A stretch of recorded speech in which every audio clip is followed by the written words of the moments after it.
నీ దగ్గర డబ్బులు లేకపోతే నువ్వు ఓడిపోయిన వాడివి కాదు. కాని ఈ నిజం 99% మందికి అర్థం కాదు. రాత్రి 11 గంటలు. చిన్న గదిలో ఒక పసుపు బల్బ్ వెలుతురులో రఘు కూర్చున్నాడు. చేతిలో ఫోన్. స్క్రీన్ మీద ఒకే మాట తిరుగుతోంది, ఈ వయసులో కూడా నీ దగ్గర ఏముంది? ఆ మాట అతని మనసులో కాదు, బయట ప్రపంచం అతని మీద వేసిన ముద్ర. రఘు మధ్యతరగతి కుటుంబంలో పుట్టాడు. నాన్న రోజువారీ కూలీ, అమ్మ ఇంట్లో కుట్టుపని. చదువు బాగానే చదివాడు, కానీ కాలేజీ అయిపోగానే జీవితం ఒకేసారి బాధ్యతలుగా మారిపోయింది. ఇంట్లో కరెంట్ బిల్లు, చెల్లెలి ఫీజు, అమ్మ మందులు. ఇవన్నీ చూసినప్పుడు అతని కలలు చిన్నగా మారిపోయాయి. లేదంటే బలవంతంగా చిన్నగా చేయబడ్డాయి. ఒకరోజు ఆఫీస్లో లంచ్ టైం. అందరూ ఒకే మాట మాట్లాడుతున్నారు. నువ్వు ఇంకా అద్దె ఇంట్లోనేనా? బైక్ ఎప్పుడు కొంటావ్? ఇప్పటివరకు సేవింగ్స్ లేవా? ఆ ప్రశ్నలు కావు, అవి తీర్పులు. రఘు నవ్వి తప్పించుకున్నాడు. కాని లోపల మాత్రం ఒకే ప్రశ్న, నిజంగానే ఇది నా తప్పా? ఆ రాత్రి రఘు నిద్రపోలేదు. పాత డైరీ తీసుకున్నాడు. చిన్నప్పుడు రాసుకున్న కలలు చదివాడు. ఒకరోజు అమ్మకి ప్రశాంతమైన జీవితం ఇవ్వాలి, డబ్బుల కోసం భయపడకుండా బ్రతకాలి. అవి కలలేనా?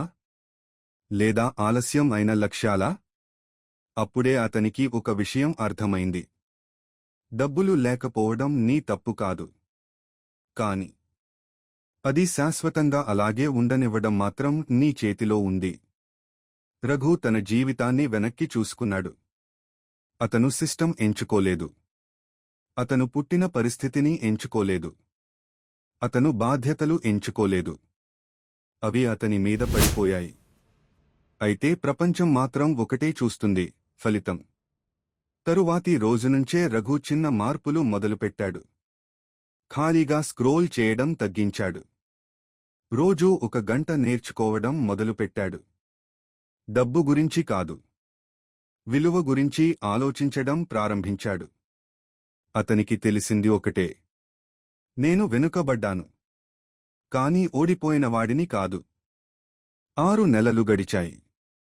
ఎవరూ గమనించలేదు. ఎందుకంటే నిజమైన మార్పు నిశ్శబ్దంగా జరుగుతుంది.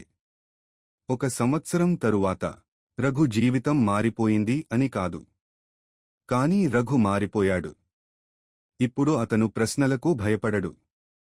ఎందుకంటే అతనికి సమాధానం ఉంది. డబ్బులు లేకుండా ఉండటం నా తప్పు కాదు, కాని నన్ను నేను తక్కువగా భావించడం మాత్రం నా తప్పు. ఈ కథ రఘు గురించే కాదు, ఇది ప్రతి ఒక్కరి కథ. బాధ్యతల వల్ల ఆగిపోయిన వాళ్లది, పరిస్థితుల వల్ల ఆలస్యం అయిన వాళ్లది, కాని ఇంకా వదలని వాళ్లది. నీ దగ్గర డబ్బులు లేకపోతే నీవు తప్పు కాదు, కాని నీ విలువను మర్చిపోతే అదే నిజమైన నష్టం. ఈ కథ నీ మనసును తాకితే సబ్స్క్రైబ్ చేయండి.